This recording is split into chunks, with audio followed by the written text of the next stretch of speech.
अपना है नया टॉपिक, कांथा कढ़ाई, या फिर कहें कांथा लोक कला के रूप में हम किसे समझते हैं, ये किस राज्य से संबंधित है, इसमें किस प्रकार से चीजें उकेरी जाती हैं। तो आप यहाँ पर पहले चलचित्रों के माध्यम से आप देख पा रहे होंगे।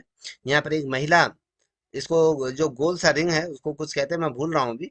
तो इसमें कपड़े पर चीजों को प्रकृति चित्रांकन कर रही हैं, जिसमें फूल बूटे या कहें पक्षियों का चित्रांकन इसमें किया जाता है। बेसिकली इसमें पशु पक्षियों का ही सर्वाधिक रूप में चित्रांकन किया जाता है।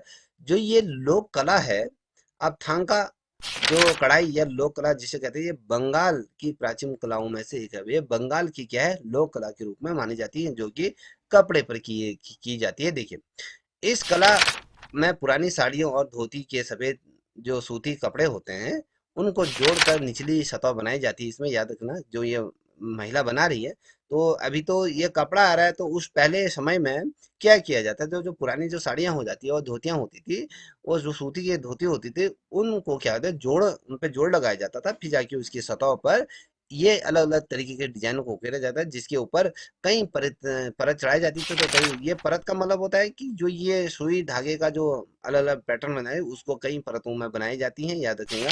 ये बनाई जाती है, तो इसमें रंगीन धागों का बड़े ही धैर्य के साथ खूबसूरती का प्रयोग किया जाता है। अब आपने देखा मैट्रिक्स कहते हैं उसको, कुछ कहते हैं, तो उसमें क्या करती हैं, हाँ, महिलाएं अमूमन इस चीज को उकेरती हैं।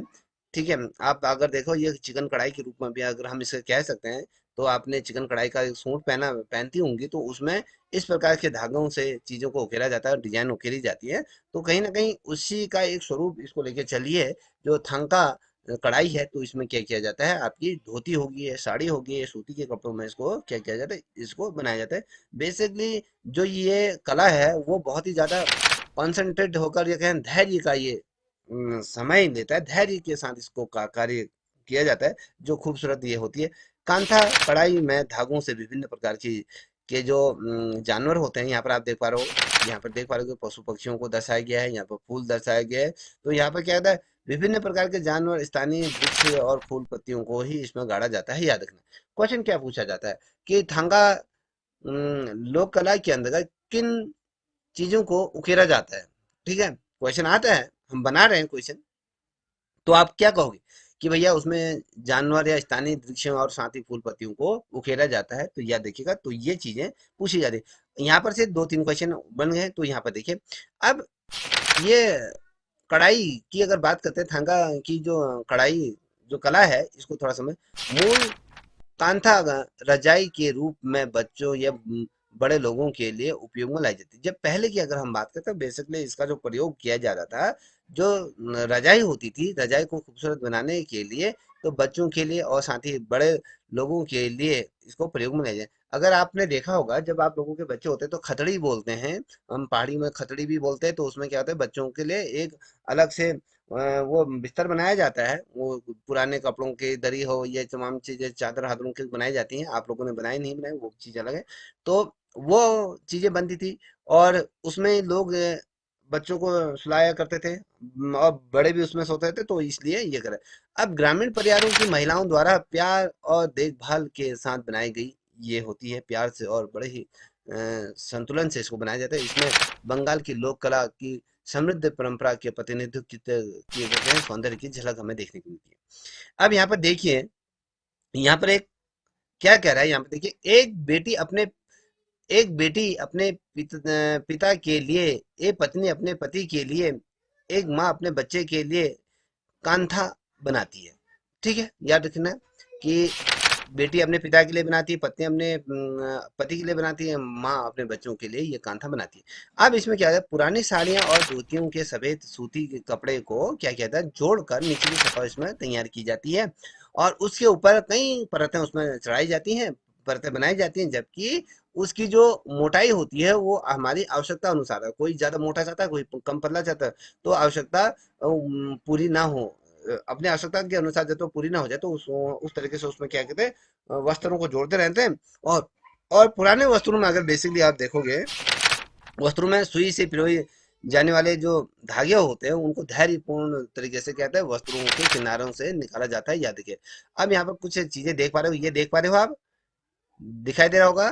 तो इसमें क्या किया गया, एक फूल का डिजाइन बनाया गया है। इसमें सुई, सारे चीजें सुई के और धागे का ही इसमें कमाल है। ऊपर से पहले कोई रेखांकन खींची जाती है, आप लोगों ने ये बनाया होगा, ठीक है, स्कूलों में भी बनाया होगा। तो ये स्कूल हमने बनाए हैं। हाँ, तो ये चीजें हर कोई बनाता है। तो इनकी आकृति खासकर मानव के आकार के जानवरों और स्थानीय जीवन के दृश्यों को भी इसमें चित्रांकन किया है। आप अगर देखोगे इसमें अलग अलग चीजों को इसमें दर्शाया जाता है, चाहे स्थानीय स्तर पे हो या जानवर हो या फिर स्थानीय जनजीवन को भी इसमें प्रदर्शित करते हैं। जैसे अगर हम देखें बेसिकली इसमें जो रथ मंदिर होते हैं, रथ मंदिर की सवारी आदि मुख्य रूप से हिंदू हिंदू क्षेत्र में और अधिक मुस्लिम क्षेत्रों में, और आम रूपों में पेड़, आम रूपांग जो इसको जो अंकन किया जाता है, या फिर पेड़ या फिर उनकी विशेषताएं होती।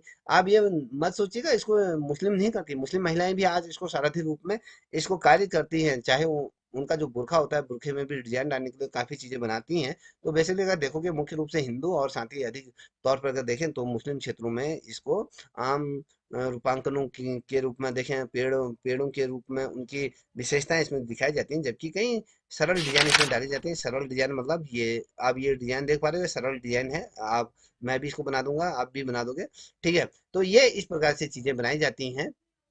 तो जिसमें बॉर्डर कारीगरी होती है और विशुद्ध रूप से अमूर्त कलम स्पर्श रूप से डिजाइन या शुभ फर्श सजावट अपने घरों की दहलीज या सुरक्षा उपकरणों के स्वरूप में महिलाएं द्वारा इसको बनाई जाती हैं। तो याद रखना, कहीं ना कहीं हमारे सुख समृद्धि के लिए भी इसको बनाते हैं। ये पारंपरिक रूप से घरेलू कढ़ाई इसको कहा जाता है, कि घर पर किए जाने वाले कढ़ाई को घरेलू कढ़ाई के रूप में हम इसको जानते हैं। देखिए, अब अगर हम देखें तो आधुनिक शैली की अगर बात करें तो आधुनिकरण इसमें किस प्रकार से हुआ, इसमें कांथा कढ़ाई में अब शहरी परिधान और जो आंतरिक डिजाइन और नए कपड़े का इस्तेमाल यहाँ पर होने लगा है। पहले तो हमने कहा था कि जो पुराने फटे फुटे कपड़े हुआ थे होते थे, उनके जोड़ लगा लगा के इसको बनाए जाते थे। जब आधुनिकरण इसका भी हो चुका है, तो कांथा लोक कला का भी जब आधुनिकरण हो गया, तो इसमें क्या गया, जो शहरी परिधान होता है और साथ ही आंतरिक जो डिजाइन नए नए कपड़े का इस्तेमाल होने लगा है। और आधुनिक समय में अगर देखें तो कांथा कढ़ाई की एक शैली एक शैली के बजाय कई स्तर कवर बनाए गए हैं इसमें। एक परंपरा कांथा कढ़ाई से पहले बाहर की तरफ सर्वश्रेष्ठ कपड़ों के टुकड़ों को और अंदर की तरफ भी होते। अगर आप देखोगे, आप लोगों के पास दुपट्टे होंगे, इस प्रकार से यहाँ पर देख पा रहे हो, इस प्रकार के दुपट्टे हैं। ये जो है, ये हाथ से बनाए जा रहे हैं, इसको भी हाथ से बनाया गया है। आप ये देखिए, ये जो यहाँ पर आप देख पा रहे हो पहली वाली जो आकृति है, ये अब इसका आधुनिकरण आपको देखने को मिल रहा है। तो इसमें जितना आपको बाहर की तरफ दिखाई दे रहे हैं धागे, तो उतने ही धागे आपको अंदर की तरफ भी हमें इसमें देखने को मिलते हैं। आप लोगों के पास सूटे होंगे, आपके पास साड़ियाँ भी हो सकते हैं, तो कई चीजें आपके पास होंगी, तो उनमें इनका आपने देखा होगा। तो ये ही कांथा कढ़ाई के रूप में हम जिसे पहनते हैं या उसको आप लोग यूज करते हैं। तो कांथा कढ़ाई सबसे पहले बाहर की तरफ सर्वश्रेष्ठ टुकड़ों को और अंदर की तरफ पुराने कपड़ों की सतह यहाँ पर बनाई जाती है। जब पहले की आधुनिकरण की बात नहीं करें, तो आमतौर पर पारंपरिक कलम पद के रूप में सूट, टांगे या रफू या टांके या कपड़े की सभी परतों के माध्यम से इसको सभी परतें इसमें बुनी जाती हैं। रजाई के दोनों तरफ डिजाइन बनाए जाते हैं। जब पदक पूरा हो जाता है तो कढ़ाई का काम बाहर की ओर किया जाता है। याद रखिएगा, इस प्रकार से तमाम चीजें हैं जिसमें रजाई की दृढ़ता मजबूत होती है और रजाई पैनल में विभाजित है, विभाजित होते हैं। कई रूपांकनों की कढ़ाई के बाद पूरी तरीके से बीच की जगह सफेद धागे से सिलाई चलाने का आगे इसमें काम किया जाता है। तो अलग अलग तरीके से ये प्रयोग किया जाता है। बेसिकली आप देखोगे, कांथा कढ़ाई का जो प्रयोग किया जाए, बिस्तर, झूला, कपड़ा स्टॉल या अन्य घरेलू परिधानों के लिए इसमें प्रयोजन में ये लाए जाते हैं। तो याद रखिए कि थांका जो कला आर्ट थी, आप यहाँ पर देख पा रहे होगे कि ये इस प्रकार से थांका आर्ट को बनाया जाता है। तो यहाँ पर आप देख पा रहे हो कि यहाँ पर कुछ अलग डिजाइन देखने को मिलेगा, तो यहाँ पर कुछ अलग तरीके से ये फूलों को देख पा रहे हो। तो ये इस तरीके से इसको बनाया जाता है, क्योंकि ये परंपरा रही है बंगाल की। तो कहीं ना कहीं हमने भी इसका यूज किया होगा, आपने भी यूज किया होगा। तो बेसिकली जो ये इसका जो उदय हुआ है, वो आपके बंगाल से इस शैली का उदय माना जाता है। तो ये आपके सामने आज क्या थी, कांथा कढ़ाई आपके सामने ये कंप्लीट होती है, ठीक है।